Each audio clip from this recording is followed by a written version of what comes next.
कि लगातार पार्टी की में बड़ी संख्या में लोग शामिल हो रहे हैं।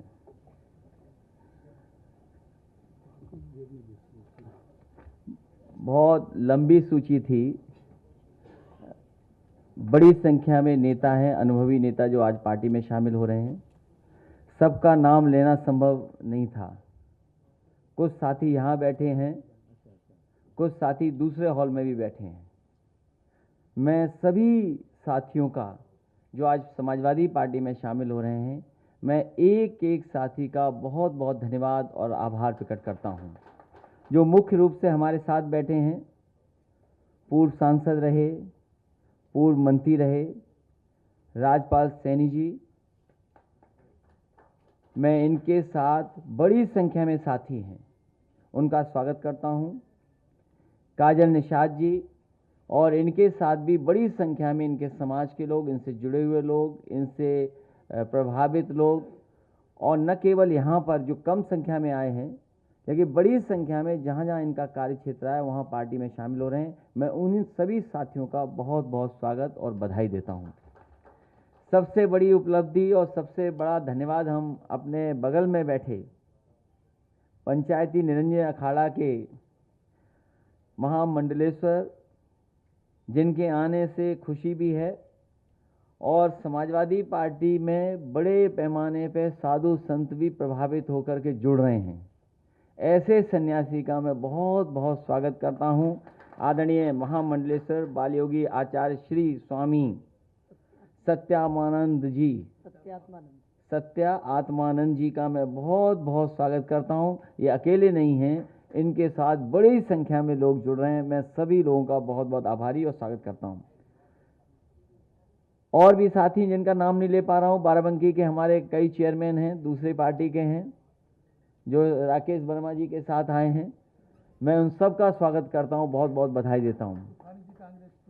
तूफानी निषाद जी, जो बहुत अनुभवी नेता रहे हैं, कांग्रेस पार्टी में लगातार काम करते रहे, जोड़ने का प्रयास किया उन्होंने, जोड़े भी लोग, और आज समाजवादी पार्टी में शामिल हो रहे हैं। जितेंद्र विधायक जी, पूर्व विधायक चंदौली चकिया से हैं, इन्होंने भी लगातार गरीबों के बीच काम किया, अपने समाज के साथ साथ जिन्हें न्याय नहीं मिला अभी तक, हक सम्मान जिनको नहीं मिल पा रहा, उन लोगों के बीच काम कर करके जहां अपनी प्रतिष्ठा बनाई, पार्टी को मजबूत किया, आज समाजवादी पार्टी में शामिल हो रहे हैं। मुझे उम्मीद है कि उसी तरीके से काम कर करके समाजवादी पार्टी को भी ताकत देने का काम करेंगे। आज अबू आसिम आजमी के साथ बड़ी संख्या में लोग हैं जो उस हॉल में बैठे हैं। मैं उनका स्वागत करता हूं, उनका धन्यवाद देता हूं, बधाई देता हूं। ये सिलसिला लगातार समाजवादी पार्टी में जोड़ने का चलता रहेगा और हमारी कोशिश होगी कि ज़्यादा से ज़्यादा लोगों को समाजवादी पार्टी में शामिल कर करके एक समाजवादी पार्टी का ताकत बने। जो आने वाले समय में सरकार बनाने जा रहे हैं समाजवादी लोग, इसलिए लोग जोड़ने का प्रयास लगातार चलता रहेगा। मुझे याद है कि पिछली बार जब हम और आप बैठे थे तो भारतीय जनता पार्टी से मैंने उनके संकल्प पत्र पे एक सवाल पूछा था, और उनके पहले पन्ने का है ये। इतने वर्षों के बाद, सरकार में रहने के बाद, दिल्ली और उत्तर प्रदेश की सरकार होने के बावजूद भी सबसे ज्यादा संकट में अगर कोई है तो वो हमारा किसान है, अन्नदाता है, जो हमें रोटी देता है, जो हमें पहनने के लिए कपड़े देता है। आज सबसे ज्यादा दुखी वही किसान है। और अगर विकास के लिए जमीन चाहिए तब भी हमारा किसान ही जमीन दे रहा है, और जहां उसको सही तरीके से योजना के बारे में समझा दिया जाता है, हमारे देश का किसान कभी भी विकास के खिलाफ नहीं है, तरक्की के खिलाफ नहीं है। बड़े से बड़े प्रोजेक्ट देश में बने हैं, किसानों ने अपनी कीमती जमीन दे दी।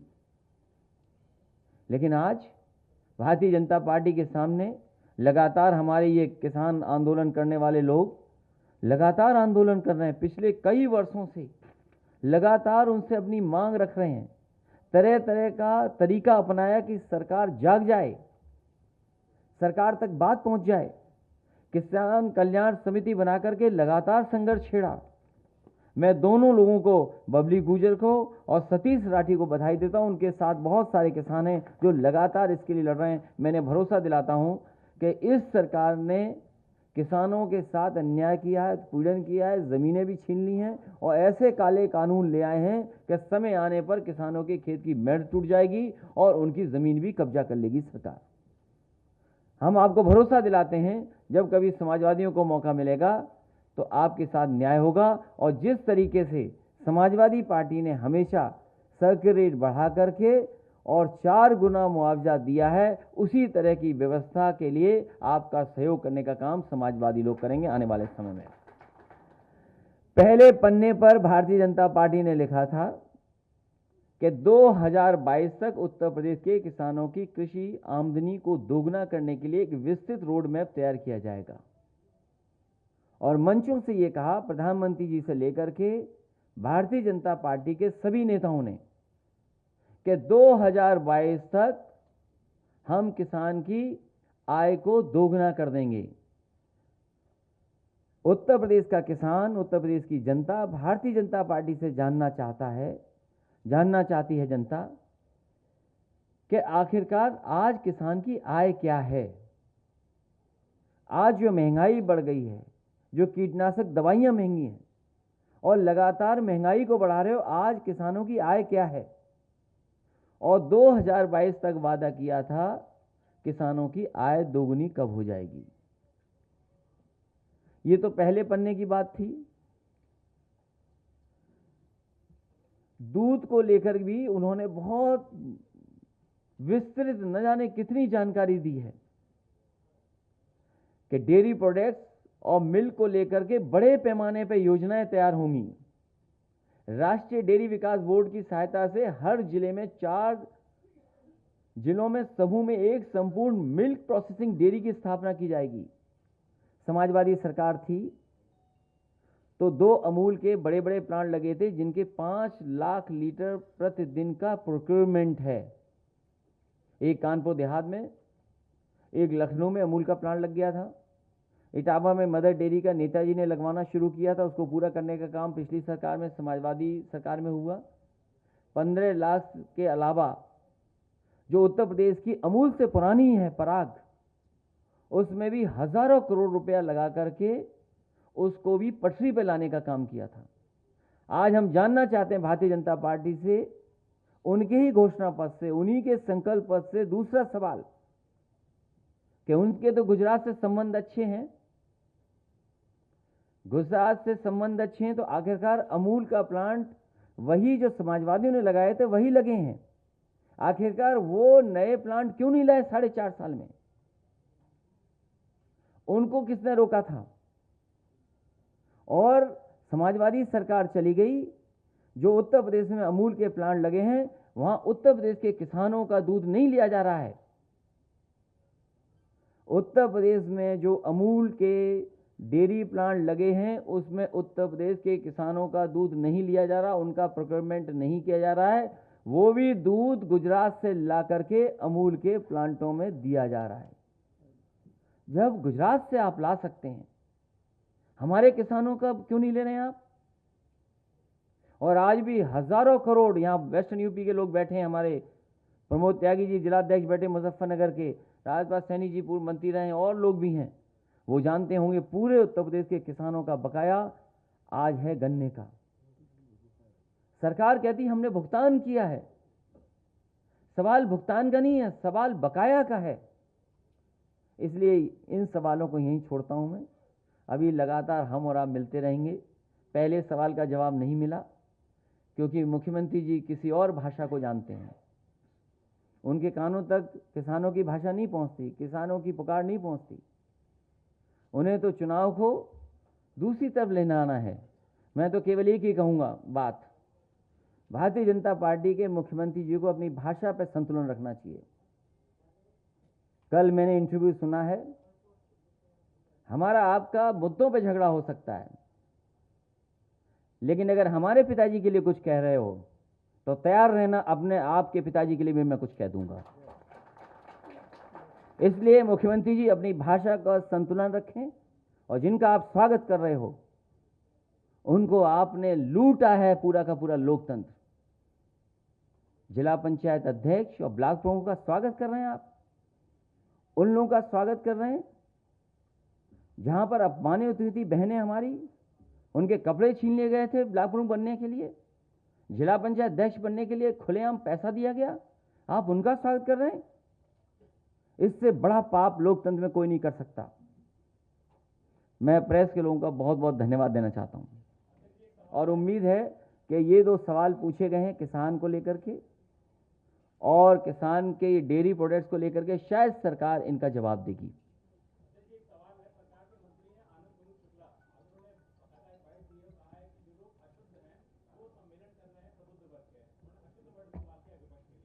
देखिए, कौन किससे सीख रहा है आप भी जानते हो। मुख्यमंत्री जी की भाषा क्या रही है आप उससे भी जानिए। क्या मैं आपके पिताजी को अब्बू जान कह के बुला सकता हूं? आपका नाम क्या है आप बताइए ना।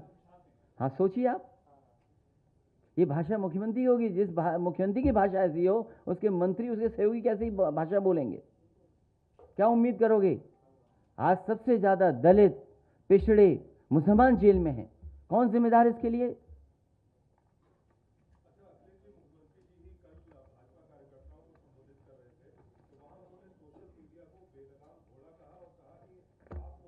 आप सोच लीजिए, अगर आप सच दिखाने लगे तो आप भी बेलगाम घोड़े बोले जाओगे। अच्छा, क्वेश्चन है इसके बाद में।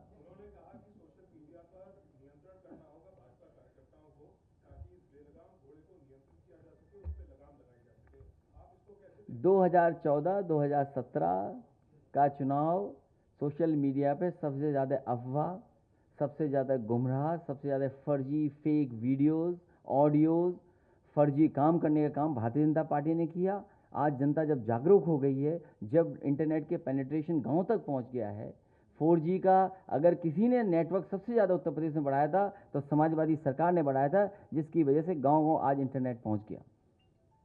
तो आज जब हर आदमी सच बोल सकता है, आपका जवाब दे सकता है, तो सरकार घबरा रही है, डर रही है। चुनाव आने दीजिए, जो संख्या मैंने बताई है वही संख्या उत्तर प्रदेश में समाजवादी पार्टी और उसके सहयोगी दल जीत करके आएंगे।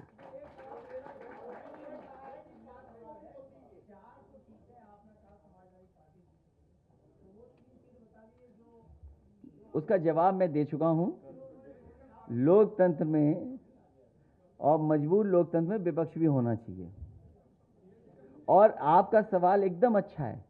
आप ये सवाल मुझसे, आपने 400 का सीटों का सवाल पूछा।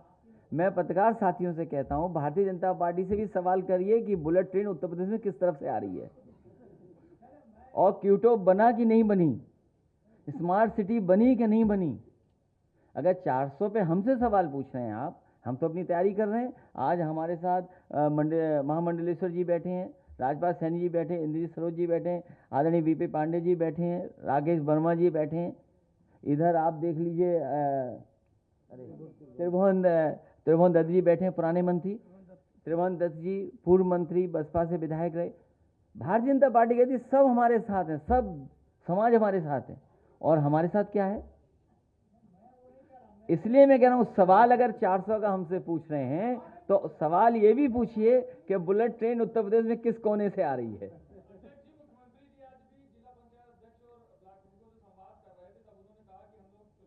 उन लोगों को खर्चा दे रहे होंगे, जो खर्च हो गया उसके लिए खर्चा दे रहे होंगे।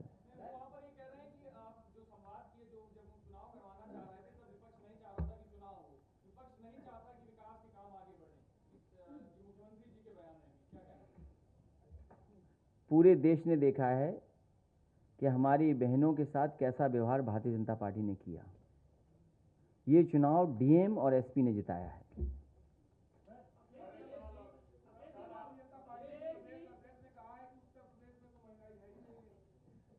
उनका जवाब हमारे प्रदेश के अध्यक्ष नरेश उत्तम जी देंगे।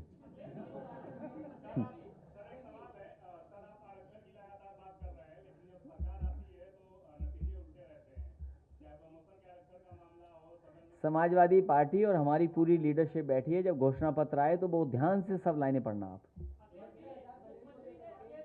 69,000 के पक्ष पे है समाजवादी पार्टी, उनके साथ अन्याय ना हो।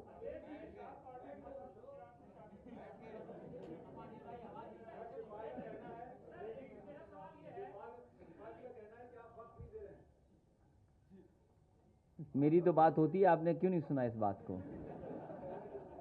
तुम भी उस कंपनी से संपर्क कर लो जो जासूसी करती है, तो जानकारी मिल जाएगी आपको। मैं चाहूँगा दोबारा गाना वो बजाएं थोड़ा सा आगे करके और लाउड पूरा वॉल्यूम पर। अच्छा, और मैं अकाली दल, आदरणीय राष्ट्रीय अध्यक्ष जी, अकाली दल के प्रदेश श्री अध्यक्ष देवेंद्र हैं। सिंह खालसा साहब। हाँ, आप बोल दीजिए, आप बोलिए। श्री देवेंद्र सिंह आप पूछिए खालसा सवाल। साहब द्वारा माननीय राष्ट्रीय अध्यक्ष जी को तलवार भेंट की जा रही है। हाँ, इनका सवाल ले लें, अनिल का। आप यहीं से आ जाना। आप सब अभी रुक जाना है, गाना रुक जाइए अभी, लेकिन आप गाना सुन कर के जाइए। मैं नौजवान साथी का और जिन्होंने किताब विमोचन अनावरण कराया, मैं उन सब का बहुत बहुत धन्यवाद देना चाहता हूँ।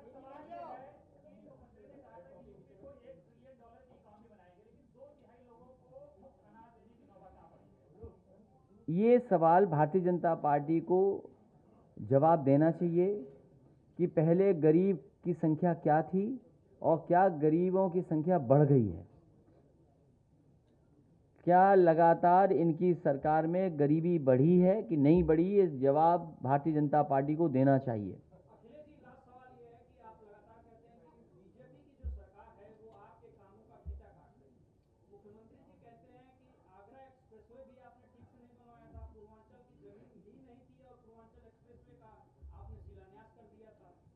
मेरे पत्रकार साथी, आप चले हुए उस सड़क पर, और पूरे देश की सबसे अच्छी सड़क है।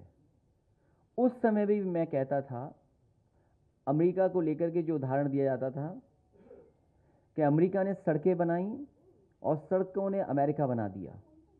और दूसरी बात मैं कहता था सरकार में कि आप अगर डबल द स्पीड कर दोगे तो इकोनॉमी अपने आप ट्रिपल हो जाएगी। If U double the speed you can triple the economy. ये दो बातें लगातार हम लोग कहते थे। और मुझे याद है बजट में पैसा दिया गया, विधानसभा के सामने हमारी पार्टी के जितने भी लीडर्स थे, जितने भी मिनिस्टर्स थे, सब उस कार्यक्रम में मौजूद थे और उन सब ने मिलकर के शिलान्यास किया। अगर कोई हमारी कमी थी तो उसके लिए व्यवस्था है। कोई भी सरकार 70% जब तक जमीन या उसके समझौते नहीं हो जाएंगे टेंडर नहीं कर सकते। ये गाइडलाइन है। हम गाइडलाइन के विरुद्ध कैसे जा सकते हैं? क्योंकि अपने ठेकेदार एडजस्ट करने थे, इसलिए उन्होंने टेंडर कैंसिल किया। आप उनसे पूछिए, जिस गांव तक समाजवादी पार्टी ने लैंड एक्विजिशन किया था, गाजीपुर का हदिया गांव, अरविंद जी वही गांव है, हैदरिया, सॉरी, हैदरिया गांव तक आखिरी जमीन एक्वायर हुई थी, हैदरिया गांव तक। उससे आगे अभी तक 1 इंच भारतीय जनता पार्टी की सरकार ने लैंड एक्विजिशन नहीं किया है। जो अलाइनमेंट समाजवादी सरकार का था वही अलाइनमेंट समाजवादी सरकार वही है आज। जो टेंडर डॉक्यूमेंट्स बने थे वही हैं। थोड़े बहुत अपने ठेकेदारों को एडजस्ट करने के लिए मापदंड बदले गए। इस सरकार में भारतीय जनता पार्टी से झूठी उम्मीद कर सकते हो। इतने झूठे मुख्यमंत्री कभी नहीं मिले होंगे उत्तर प्रदेश को जो अब मिले हुए हैं।